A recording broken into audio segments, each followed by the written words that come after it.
आनंदम प्रणाम। अगला 43वां सूत्र साधन पाद का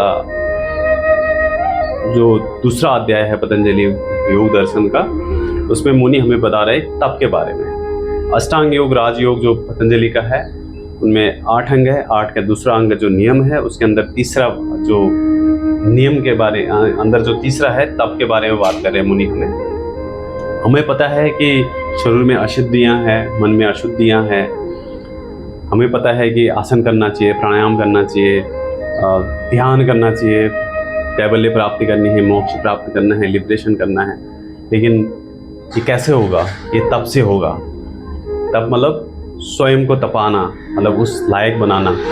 वो कैसे होगा ये हमें मुनि इस सूत्र में डिटेल में बताएंगे। और उससे पहले सूत्र को कोट करते हैं। काय इंद्रिय सिद्ध शरीर अशुद्धि क्षय या तपस। काय इंद्रिय सिद्धि अशुद्धि इच्छाया तपस।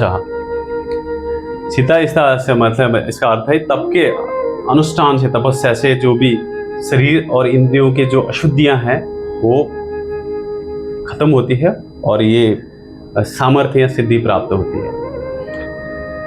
मॉडर्न साइंस कहता है कि सिर्फ जो ब्रेन के बारे में, जो माइंड के बारे में अभी तक डिस्कवरी हुई है वो सिर्फ 20% है और 80% अभी तक डिस्कवर नहीं हुआ है। तो साइंटिस्ट, ये बियॉन्ड द साइंस है।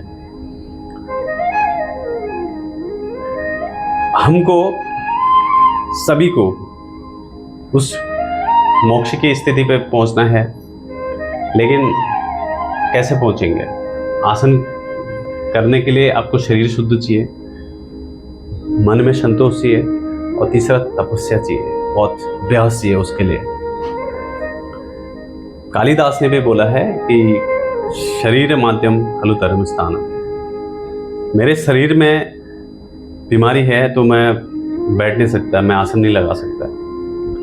मेरा माइंड कंसंट्रेशन करेगा सबसे पहले वो डिजीज को क्योर करने में, एनर्जी पूरी की पूरी वहाँ रहेगी। कोई अशांति है, अस्थिरता है, संतोष नहीं है, मन भटका हुआ है, चंचल है, तपस्या नहीं होगी। उसके लिए आपका पूरा का जो पूरा सिस्टम है, entire system, your circulatory system, your digestive system, your endocrine system, your nervous system, your skeleton system, respiratory system, ये पूरा रिप्रोडक्टिव सिस्टम, सब जो भी सिस्टम है हमारा इस पर तो साइंस, वो पूरा एक अलाइनमेंट होना चाहिए, प्योर होना चाहिए, शुद्ध होना चाहिए, तब जाके तपस्या होगी। नहीं तो कैसे तपस्या होगी? आपको आसन सिद्धि करनी है, 3-3.5 घंटा एक आसन में बैठना है। आप ट्राई करके देखिए, 30 मिनट, 1 घंटा, 2 घंटे में आपका अनबेरेबल पेन हो जाता है और आप आसन ही नहीं लगा पाते। आप प्राणायाम का अभ्यास नहीं कर सकते। आपको ध्यान लगाओ बोलता है, बट ध्यान कैसे लगेगा कोई बताता नहीं। वो ध्यान लगाने के लिए यम नियम पालन करेंगे, आसन में एक अभ्यास करेंगे, उस लेवल पे प्राणायाम करेंगे, प्रत्याहार होगा, धारणा, एकांश 1.8 फोकस आएगा, तब जाके आपका ये सब होगा। तो इस सूत्र का मीनिंग यही है कि काया मतलब शरीर, इंद्रिय मतलब मन, जो मोटर ऑर्गन्स है, हमारे सेंसेस है, सिद्धि काया और मन, बॉडी एंड माइंड के ऊपर सिद्धि मतलब मास्टरी हो जाती है। तो जब हमारा ये हो जाता है तो अशुद्धि अपने आप वो जिनका स्केलेटन, इम्प्योरिटीज, टॉक्सिन का सब क्षय होने लगता है, क्षयात मतलब नष्ट हो जाते हैं, तपस्या, ये सब डिसिप्लिन से होगा। अब यहाँ पे तप का मीनिंग ये नहीं है कि आपको कष्ट देना है, भूखा रहना है या सेबान में चले जाना है, सेजेस में, जो इस तरह से बुद्ध ने तप किया था, महीनों तक भूखा रहना, मौन रहना या शरीर को कष्ट देना, कपड़े नहीं पहनना, ये सब नहीं है। तप का अर्थ है सीधा यहाँ पे डिसिप्लिन। आपको द्वंद्व होते हैं, पूरा कॉन्फ्लिक्ट होता है, उससे बाहर बना, सुख में भी, दुख में भी, मान में भी, अपमान में भी, हानि में भी, लाभ में भी, सब में एक समान रहना, सब सहने की इच्छा शक्ति होना। आपको विल पावर, जब आप तपस्या करने लगते हैं तो आपका विल पावर एकदम स्ट्रॉन्ग हो जाता है और आपको विचलित नहीं करता है, तो नियमित रूप से उचित आहार, उचित व्यवहार, उचित व्रत रख के हम इससे प्यूरिफिकेशन कर सकते हैं। मानसिक, स्पेशली यहाँ पे मानसिक, उस पर ज़्यादा ध्यान रखना चाहिए आपको काया सिद्धि होने के लिए यहाँ पे 5 चीज़ें बताई हैं बिहार स्कूल ऑफ योगा में, हमें कोड दिया गया है। सबसे फर्स्ट है exposing the body to the sun to make the skin hard. हमको आजकल शहरों में बीमारी है कि विटामिन डी की बहुत ही कमी है। 80% लोगों को इससे सप्लीमेंट लेने जीना पड़ रहा है। पूरा body pain, anxiety, laziness, dullness, pain, unbearable pain, काफ़ी चीज़ें हो रही है बिकॉज ऑफ दिस सनलाइट। तो make sure that you should at least half an hour, 1 hour in the early morning or evening, whatever is suitable for you. Expose your body to the sun to make skin hard. The second, subjecting the body to the heat of fire to make it slim and brown. पूरा तप करना है, आसन, पूरा शरीर को मर्दनम गुण वर्धनम।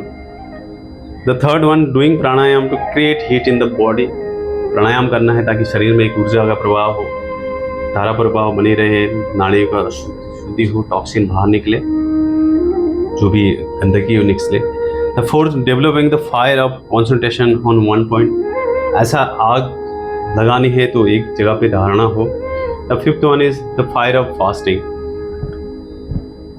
व्रत रखना बहुत आवश्यक है।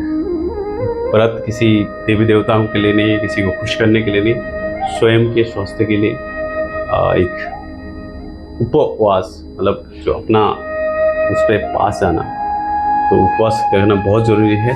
जब इसका आपको होने लगता है तो एकदम शरीर में वो जाता है, तेज आता है, प्रकाश आता है, शरीर एकदम हल्का होता है। हमारे जो मन के गुलाम है उस पर हम मास्टर बन जाते हैं और एकदम जो चंचल था उसको पूरा शांत हो जाता है पूरा एकदम। ये सब इस तपस्या से ही होगा, तप से ही होगा। इस पे कोई आपके हेल्प नहीं करेगा। भाई भगवान बुद्ध का कोट फिर से एक बार यहाँ पे एक सूत्र को समाप्त करते हैं, अगले सूत्र में मिलते हैं। वो कहते हैं कि अपो दीप भवा।